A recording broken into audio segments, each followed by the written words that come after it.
কেন্দ্ৰীয় সভা সম্পাদক সংগঠনটি অসমান হৈ জিলা মন্ত্ৰী বিকাশ দত্তনগৰীয়া সহসম্পাদক আমাৰ জিলা সমিতিৰ অন্তৰ্ভুক্ত হোৱা ৰাজ বিদ্যানগৰীকে প্ৰমুখ্য কৰি আজিৰ সভা উপস্থিত থকা সমূহ সংগ্ৰামী বন্ধুসকললৈ আমি শিৱসাগৰ জিলা সূৰ্যমন্ত্ৰী ছাত্ৰ সন্থা উজনি মধ্য সমিতিৰ তৰফৰ পৰা সংগ্ৰামী অভিনন্দন জ্ঞাপন কৰিছোঁ। আজি আচলতে আমাৰ এক ঐতিহাসিক দিন বুলি ক'ব লাগিব। সূৰ্যমন্ত্ৰী ছাত্ৰ সন্থাৰ এটা ভাতৃসকল হৈছে বীৰ চিলাৰায় সেনা অসম। বীৰ চিলাৰায় সেনা অসম প্ৰত্যেকটো খিলঞ্জীয়াৰ পক্ষত বাস পাতিব লাগিব। আজি যিখন সমিতি গঠন হৈছে আৰু প্ৰত্যেকটো সমস্যা হৈ পিনি আজি মানে প্ৰত্যেকটো সমস্যা পক্ষত ৰাইজৰ পক্ষত থাকি পিনি আপোনালোকে বাস পতাটো আমি বিচাৰোঁ। আজি সভাখন সুন্দৰভাৱে অনুষ্ঠিত কৰাৰ ক্ষেত্ৰত আমাক বিশেষভাৱে সহযোগিতা কৰা আমাৰ সন্মানীয় সেনাধ্যক্ষ টিংকু অসম ডাঙৰীয়া, মুখ্য সচিব মাছুম অসম ডাঙৰীয়া, আমাৰ শিৱসাগৰ জিলা সমিতিৰ সাহিত্য সম্পাদক ৰিদীপ দত্ত ডাঙৰীয়াৰ বাবে আপোনালোক সকলোৰে পৰা এটা হাত চাপিব বিচাৰিছোঁ। ত্যাগৰ ফলতে আপোনালোকে এইদৰে এই সভাখনত আহি উপস্থিত হ'ব পাৰিছে। বীৰ চিলাৰায় সেনা অসমে অসম আৰু খিলঞ্জীয়া পক্ষত থাকি পিনি বাট পতাটো আমি বিচাৰোঁ। আপোনালোকে দেখিছে আজিৰ দিনত অসমত থকা অসমীয়াৰ খিলঞ্জীয়া অসমীয়াৰ ওপৰতে অনা অসমীয়া দণ্ডমণি আজি হোৱা পৰিলক্ষিত হৈছে। কিন্তু আমি এটাই বিচাৰোঁ যে বীৰ চিলাৰায় সেনা অসমে প্ৰত্যেকটো জাতীয় সমস্যা লৈ পিনি মাত মাতিব লাগিব। অসম আৰু অসমীয়া পক্ষত থাকি পিনি মাত মাতিব লাগিব। আপোনালোকে এই মঞ্চৰ পৰাই এটাই আমাক প্ৰতিশ্ৰুতি প্ৰদান কৰিব লাগিব যে আপোনালোকে প্ৰত্যেকটো সময়তে অসম আৰু অসমীয়া পক্ষত থাকি পিনি কাম কৰিব। আমাৰ কেন্দ্ৰীয় সমিতি সাধাৰণ সম্পাদক শংকৰজ্যোতি দত্ত ডাঙৰীয়াই আপোনালোকক গোটেই কথাখিনি অৱগত কৰিছেই যে বীৰ চিলাৰায় মানে প্ৰতাপৰ কথা, বীৰ চিলাৰায়ে বা নৰনাৰায়ণে কেনেদৰে আমাৰ কমলাপুৰ ৰাজ্যখন গঠন কৰি পিনি সকলো জাতি ধৰ্ম একত্ৰিত কৰি পিনি আগবাঢ়িছিলে সেইখিনি কথা আপোনালোকক অৱগত কৰিছেই। আজি সেই বীৰ চিলাৰায় নামেৰে আজি বীৰ চিলাৰায় সেনা অসম এই সংগঠনটো শিৱসাগৰ জিলা সমিতিখন গঠন হৈছে। আপোনালোকে বীৰ চিলাৰায় বিশ্ব মহাবীৰ চিলাৰায় আদৰ্শ লৈ পিনি আপোনালোকে আগবাঢ়িব লাগিব। প্ৰত্যেকটো জাতি জনগোষ্ঠী আমি একত্ৰিত কৰি পিনি বীৰ চিলাৰায় সেনাটো অসম গঠন হৈছে আৰু আপোনালোকে সকলো দিশতে ৰাইজৰ পক্ষত থাকি পিনি আপোনালোকে মাত মাতিব লাগিব। শেষত আপোনালোকে সকলোৱে একেলগে কওক, জয় ডক্টৰ চাই, বীৰ চিলাৰায় অসম জিন্দাবাদ। ধন্যবাদ। জয় অসম।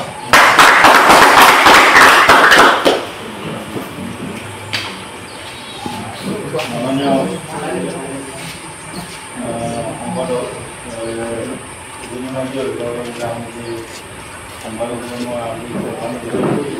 ইয়াৰ কথা আছে নৱগঠিত সমিতিৰ প্ৰথম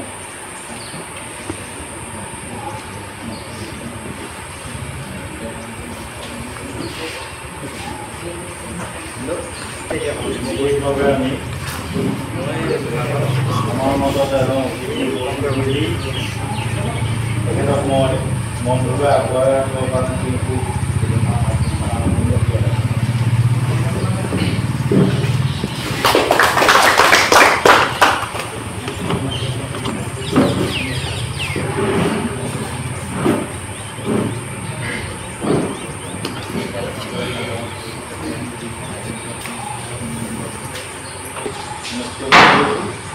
মই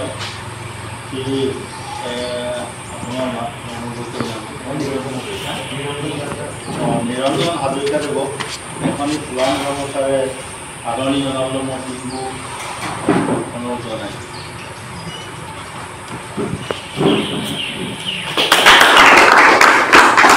ইয়াৰ পাছতে আমাৰ জিলা সমিতিৰ নতুনকৈ সদস্য অন্তৰ্ভুক্তি হোৱা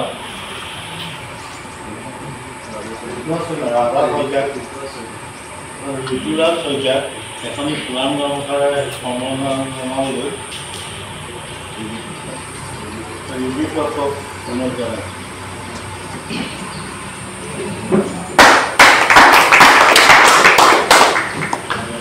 সমন্বয় ইমানতে আমি সামৰণি মাৰিছোঁ। মই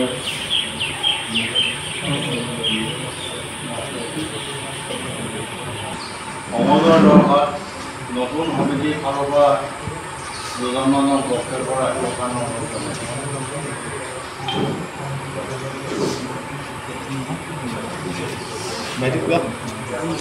সভাপতি মহোদয় প্ৰমুখ্যে কেন্দ্ৰীয় সমিতিৰ সাধাৰণ সম্পাদক আৰু জিলা একাচৰ সমিতিৰ সাধাৰণ সম্পাদক লগতে জিলাৰ বিষয়ববীয়াসকলক মই সংগ্ৰামী অভিনন্দন জ্ঞাপন কৰিলোঁ। আজি মই সভাত সেনাধ্যক্ষৰূপে নিৰ্বাচিত হৈছোঁ। অনাগত দিনবোৰত জাতিৰ স্বাৰ্থত যিকোনো সময়ত মান মাতি যাম। ইয়াকে কৈ মই মোৰ সমূহ বক্তব্য সামৰণি মাৰিলোঁ। জয় চিলাই জয়, জয় শুক্লধৰ চৰাই জয়।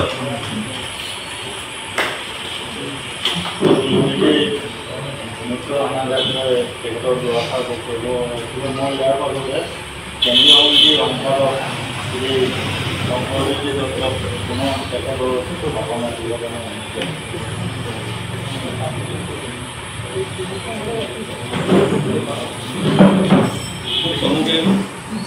মাননীয় সভাপতি মহোদয় উপস্থিত পদক যিহেতু কথা আগবঢ়াইছিলোঁ, বক্তব্য আগবঢ়াইছিলোঁ আপোনালোকৰ আগত, কিন্তু তথাপিতো নতুনকৈ কমিটিখনৰ যিহেতু দায়িত্বভাৰ কাৰ হাতত কি অৰ্পণ কৰা হৈছে এতিয়া পিছৰ সৈতে গম পোৱা হৈ গৈছোঁ। ভাল পাইছোঁ।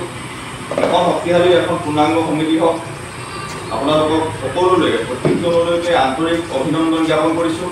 ভৱিষ্যত দিনত আপোনালোকৰ যি মনোভাৱ লৈ আগবাঢ়ি আহিছে, সমাজখনৰ কাৰণে যি আপোনালোকৰ কৰিবলগীয়া আছে বা নতুনকৈ যিখিনি ভাবি আহিছে সেই সকলোখিনি যাতে আমি কৰিব পাৰোঁ, সকলোৱে একত্ৰিত হৈ সম্পৃক্ত হৈ আপোনালোকে জাতি ধৰ্ম বৰ্ণ নিৰ্বিশেষে এখন সুস্থ সমাজলৈ যাতে আমি পৰিৱৰ্তন কৰিব পাৰোঁ। শিৱসাগৰখনত যাতে কোনো ভেদাভেদ নাথাকে, ৰাজনৈতিকভাৱে যাতে আমি বিভাজিত হৈ আমি যাতে নিজৰ খিলঞ্জীয়া জাতি ধৰ্মক যাতে আমি কেতিয়াও বিভিন্ন ভাগত বিভক্ত হ'বলৈ নিদিওঁ, তাৰ প্ৰতি আপোনালোকে সজাগ সচেতন হৈ থাকিব। অসমীয়া জাতিটোৰ ওপৰত যাতে কোনেও আঘাত নিব নোৱাৰে। অসমীয়াৰ স্বাভিমানৰ যিসমূহ আমাৰ ঐতিহ্যমণ্ডিত স্থান আছে সেই স্থানসমূহ যাতে আমি সুৰক্ষিত কৰি ৰাখিব পাৰোঁ, তাৰ কাৰণে আপোনালোকে চিন্তা কৰিব লাগিব। ছাত্ৰ ছাত্ৰীসকলৰ কাৰণে আপোনালোকৰ বিভিন্ন সমস্যা থাকিব পাৰে বিভিন্ন অঞ্চলত, সকলোখিনি যাতে সমস্যা আমি দূৰ কৰিব পাৰোঁ। আমি যাতে সদায় নিজৰ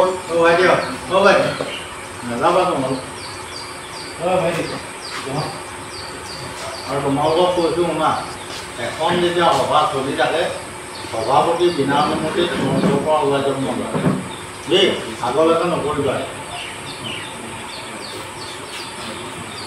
উঠি অহা প্ৰজন্মই হৈছে সকলো জানেই, উঠি অহা প্ৰজন্মৰ সাহস দেখিলেই ভাল লাগে। আৰু আপোনালোকৰ উৎসাহটো যাতে আমি আগন্তুক দিনতো প্ৰতিটো অনুষ্ঠানতে প্ৰতিটো আপোনালোকৰ কাৰ্যসূচীত যাতে সফলভাৱে আমি কৰি যাব পাৰোঁ। আপোনালোকৰ এই অনুষ্ঠানটো দীৰ্ঘজীৱী হওক। আপোনালোকৰ অনুষ্ঠানটিৰ যি কাৰ্যসূচী থাকক সেই কাৰ্যসূচীত আমি একেৰাচে আপোনালোকক পূৰ্ণ সমৰ্থন আগবঢ়াম। আপোনালোকৰ ন পৰিকল্পনা লৈ আগবাঢ়ি আহক। সমাজখন উত্তৰণ আৰু বিকাশ আমি কৰিব লাগিব। আমাৰ মাজত যাতে কোনো ভেদাভেদ সৃষ্টি কৰিব নোৱাৰে তাৰ কাৰণে আপোনালোকে সজাগ সচেতন হৈ থাকিব। খিলঞ্জীয়া পক্ষত থাকি কাম কৰিব। আপোচবিহীন এটা সত্তা হৈ চিৰজীৱনৰ কাৰণে এই সত্তাটো যাতে জীৱিত হৈ থকা কৰিব। বিভিন্ন জাতীয় সংগঠনসমূহৰ দৰে আপোনালোকৰ এই চিলাই সেনাটো যাতে আমি প্ৰতিষ্ঠিত কৰি এখন আগবঢ়াই নিব পাৰোঁ। অসমতে আমি প্ৰত্যেকখন জিলাতে যাতে আমাৰ এই চিলাই সেনা যাতে আমি এখন কমিটি গঠন কৰিব পাৰোঁ, এই কথাখিনি আপোনালোকে দৃষ্টিগোচৰ কৰিব। আপোনালোকৰ আগন্তুক দিনসমূহ ভাল হওক।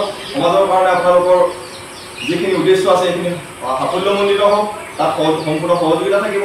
আৰু আমি একাত্মকভাৱে নিজৰ জাতিটোৰ কথা আমি চিন্তা কৰিব লাগিব। আমি শৈক্ষিক জীৱনৰ কথা ভাবিব লাগিব, খিলঞ্জীয়াৰ কথা ভাবিব লাগিব। আমাৰ উদ্দেশ্য যিমানেই, আমাৰ উদ্দেশ্য এটাই, আমাৰ খিলঞ্জীয়া হাতত আমাৰ সকলোখিনি অধিকাৰ থাকিব লাগিব। ভূমি অধিকাৰ থাকিব লাগিব, ৰাজনৈতিক অধিকাৰ থাকিব লাগিব, অৰ্থনৈতিক অধিকাৰ থাকিব লাগিব। খিলঞ্জীয়া মানুহৰ আগত যাতে কোনো আক্ৰমণ কৰিব নোৱাৰে তাৰ কথা আমি চিন্তা কৰিব লাগিব। আমাৰ অসমীয়া মানুহক আমি দেখিবলৈ পাইছোঁ, আমাৰ অসমীয়াৰ যি ইতিহাস, অসমীয়াৰ জাতিৰ যি গৌৰৱ, এই গৌৰৱখিনি কিন্তু ক্ৰমান্বয়ে ক'ৰবাত নহয় ক'ৰবাত হেৰাই গৈছে। আজি কেৱল আমি চাকৰি কৰি আমি যুৱকসকলে কেৱল বহি থাকোঁ। আমি বিভিন্নজনে উচ্চ শিক্ষা গ্ৰহণ কৰিও আমি চাকৰি বুলি আমি বহি থাকোঁ। কিন্তু আমাৰ নিজৰ ভূমিত আমি কেৱল চিকিউৰিটি গাৰ্ডৰ কাৰণে আমি পঢ়া শুনা কৰা নাই। আমি কোনোবা এটা কোম্পানীত আমি গৈ পেলাই তাত বিভিন্ন ধৰণৰ ফেক্টৰীত আমি কাম কৰিবৰ কাৰণে শিক্ষা গ্ৰহণ কৰা নাই। আমাৰ নিজৰ মাটি আছে, আমি নিজে খিলঞ্জীয়া ভূমিপুত্ৰ, আমাৰ ইয়াত কৰিবলগীয়া বহুখিনি আছে। চৰকাৰক আমি দাবী উত্থাপন কৰিব লাগিব, কৰ্ম সংস্থাপন আমাৰ ইয়াত গঢ় দিব লাগিব। আমি কেতিয়াও কাৰোবাৰ বহতীয়া হৈ থকা নাই। আমি ব্ৰিটিছ অসমীয়া জাতিটো এটা এনেকুৱা জাতি, আমি ব্ৰিটিছকো পৰাস্ত কৰিছোঁ, মোগলকো পৰাস্ত কৰিছোঁ। কিন্তু আমি যদি নিজকে ভাবি থাকোঁ আমি অসমীয়া নহওঁ দুখীয়া, ভূপেন হাজৰিকাই কৈ যোৱাৰ দৰে আমি অসমীয়া নহওঁ দুখীয়া, শান্তনত অভিনয় নহ'ব। এতিয়া বৰ্তমান আমি সান্তনা লভাৰ সময় নহয়, আমাৰ সকলোখিনি আছিলে থাকিব অহা যি অনন্ত কাললৈকে আমি সুৰক্ষিত হৈ থাকিব লাগিব। এই কথাখিনি আমি প্ৰতিজন যুৱকে চিন্তা কৰিব লাগিব। আৰু যুৱ শক্তিয়ে হৈছে সমাজখন দেশখন আগুৱাই নিয়াৰ মূল শক্তি। গতিকে আপোনালোকক আন্তৰিক শুভেচ্ছা অভিনন্দন জ্ঞাপন কৰি আপোনালোকৰ এই সমিতিখনৰ পূৰ্ণাংগ ৰূপ পাওক আৰু অধিক আপোনালোকে এজন সৈনিক হিচাপে কাম কৰক। আপোনালোকে নিজৰ সত্তাৰ কাৰণে কেতিয়াও আপোচ নকৰিব, নিজৰ অধিকাৰৰ কাৰণে কেতিয়াও আপোচ নকৰিব। এই সংগ্ৰামখন আগুৱাই নিয়ক, সম্পূৰ্ণ সমৰ্থন থাকিব, আমাৰ সহযোগিতা থাকিব।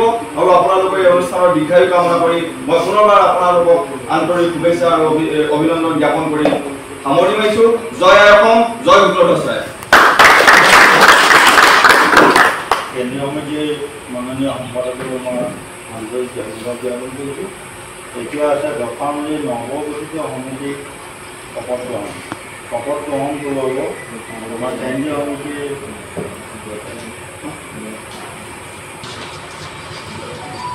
মাননীয়